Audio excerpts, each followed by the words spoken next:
Magandang araw mga kapatol. Ay oo, tama po kayo sa mga nakikita nyo. May kamote dyan sa harapan nyo. Tapos syempre, ang tupiin. Ay oo mga kapatol, banding nga po pala namin ni Mister yung pagtutupi ng mga damit ng anak namin, pagtutupi ng mga underwear, pagtutupi ng mga damit, nakalkal na lang ng kalkal.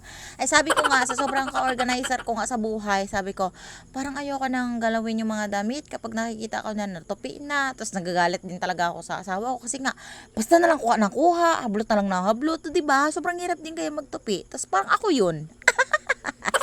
Oo, hindi nga ho talaga tayo nakapag-video at nakapag-edit ng matagal. Gayon nga na ilang araw din talaga ako na-stress dahil nga pabalik-balik ng lagnat yung anak ko. Tas hanggang dumating sa point na pinadengue test ko siya. Negative naman po, awa ni Lord. Kasi nga hindi po talaga namin nihiling na mag-positive siya sa dengue.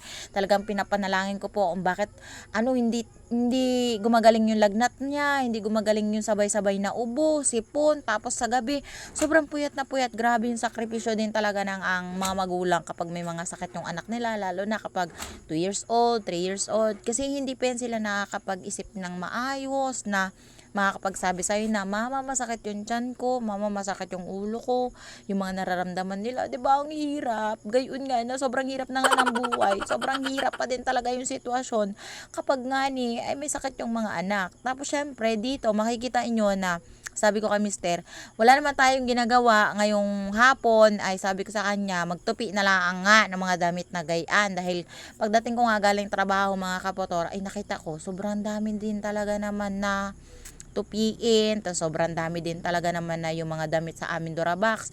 Nag-iisang Durabox na nga lang, tapos sobrang kalat pa, o 'di ba? Sino ba naman hindi matutuwa diyan?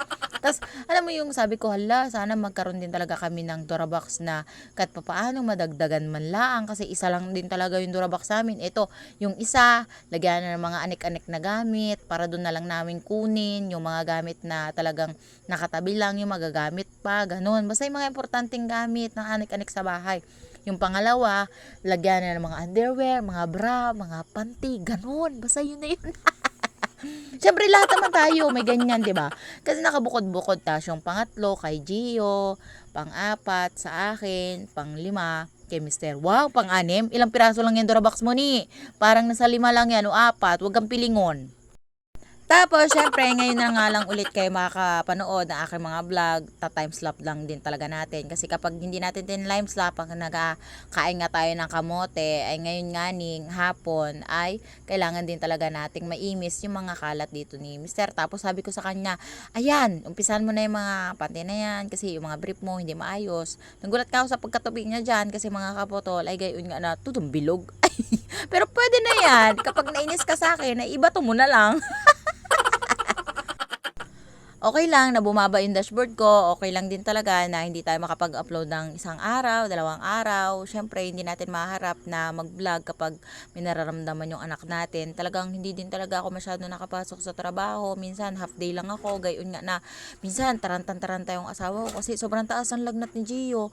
Kasi natakot kami, ayun, negative naman siya sa dengue. Awa naman ni Lord at okay naman na siya ngayon, mga kapotol. Pinahilot din talaga namin, may bali pala siya sa kamay. Ilang beses na din talaga nababalian yung anak ko. Sobrang likot ba naman? Sabi nga ni mama, kailangan din talagang dumaan yan sa mga bata. Wag lang talagang sobrang lagnat. Kasi sobrang delikado. Kailangan mong i-monitor yung mga lagnat niya. Tapos nung pina-check up ko nga siya mga kapotol, ay nagkaroon nga siya ng infection. Mataas yung range ng infection niya. Ibig sabihin daw, baka may sugat yung anak ko na kung bakit yun yung cause ng kinalalagnat. O kaya may ubo, may sipon, gano'n. Kaya nilalagnat to yung bata. Tapos syempre, bilang nanay, nakakatakot na halimbawa sa sobrang dami ng mga sakit-sakit ngayon ay hindi mo na alam kung anong gagawin mo. Nag-iisa lang yan. Sobrang hirap ko pang ginawa yan. Sobrang dami ko explore para lang magawa. Ayan, aba! Tapos magkakasakit laang, ay hindi pwede mangyari yun. Pero normal lang din naman talaga sa mga bata na magkasakit. Syempre, tao lang tayo, hindi naman tayo perfecto at lalong hindi tayo robot. Ay maraming salamat nga po pala sa lahat ng mga nag-share, nagko-comment, nakikipag-engage, tapos nagpo-post tungkol dun sa mga na-follow ko. Ayan, shout out sa inyo. Maraming salamat sa suporta. Kahit naman hindi tayo sikat, ay masaya na ako na maraming sumusuporta sa atin. Ganon! Basta para dun sa mga content creator na talaga nag-uumpisa pa lang, ay for the go. Tapos, humble lang tayo guys, huwag tayong maging mayabang kasi wala pa tayong nararating sa buhay. Tapos, syempre, kahit na paunti-unti lang nating sinasahod, ay maging mabuting tao pa rin tayo. Hindi pa naman tayo dumadating sa point na marami na tayong natutulungan. Syempre, siguro darating din tayo doon sa mga ganong part ng ating buhay. Pero sa ngayon, unahin muna natin yung pamilya kasi ang kinikita natin ay sapat laang at tama laang sa ating pang-araw-araw na buhay. Yan drama! So, for today's video, ay bago nga matapos ang ating kalokohan dito, ay sabi ko nga kay Mr. Halabi, sabi ko sa kanya, parang hindi ka na rin talaga nagtupi dyan. Parang kinain mo na din talaga yung isang platong kamote dyan. Ay, sabi ko nga sa kanya, ito na lang yung hapunan namin. Gayon nga na, ay, nako, nakakatamad na din talaga magluto. Gayon na, wala na din naman lulutuin. Dahil nga syempre, luto-luto nga yung ating ulam tapos sa mga gawain sa bahay, ay nakakatuwa nga yung minsan may makikita ako magko-comment na, hala, ang galing-galing talaga ni Kaputol, parang lahat na laang yata ng kaya niyang gawin ay nagagawa niya kahit nga siya ay walang mga kamay, walang mga paa, gayon. Para deserve din natin talagang maging pasahin din natin minsan yung sarili natin at nakakabasa ako ng mga gayang mga comment. O, diba? Nakakatuwa mga Kaputol kasi nga mga Kaputol ay kahit nga gayaan yung ating itsura, kahit na gayaan yung ating mga katawan ay sobrang proud kasi nga kahit nagayaan na wala tayong mga paa, daliri, ganun ay nagagawa din naman natin at natututunan din naman natin yung mga bagay na hindi natin kayang gawin. Kaya kung ako sa'yo ay kumpleto yung mga daliri mo, maging mabuti kang tao ay sapat na. Tapos syempre mga Kaputol, ay inimis ko na din talaga dito yung mga lagyanan ng mga anik-anik, mga lagyanan ng mga pulbo candy ko, yung mga lagyanan ng mga gamot ni Gio, mga vitamins, ganon. Kasi kailangan ko din talagang imisin, gayon nga na syempre may bata dito sa bahay. Tapos sabi ko nga, kaliit-liit nga lang ng bahay natin, ay minsan imis-imisin din ang mga bagay-bagay dito sa bahay. Gayon nga na sobrang kalat! Sabi kong ganon. Hindi dapat gayaan, ay kapag malinis nga ang bahay, masarap sa pakiramdam. Tapos syempre mga Kaputol, gayon nga natutuwa na naman ako kasi napunit na din lahat ng mga nirulyum ko. Ay, matino yung aso ko dito sa bahay. Wala lang, gusto ko lang i-share sa inyo na sobrang tino din talaga ng mga aso ko dito. Yang nirulyum ko na yan, Diyos mio, Marimar.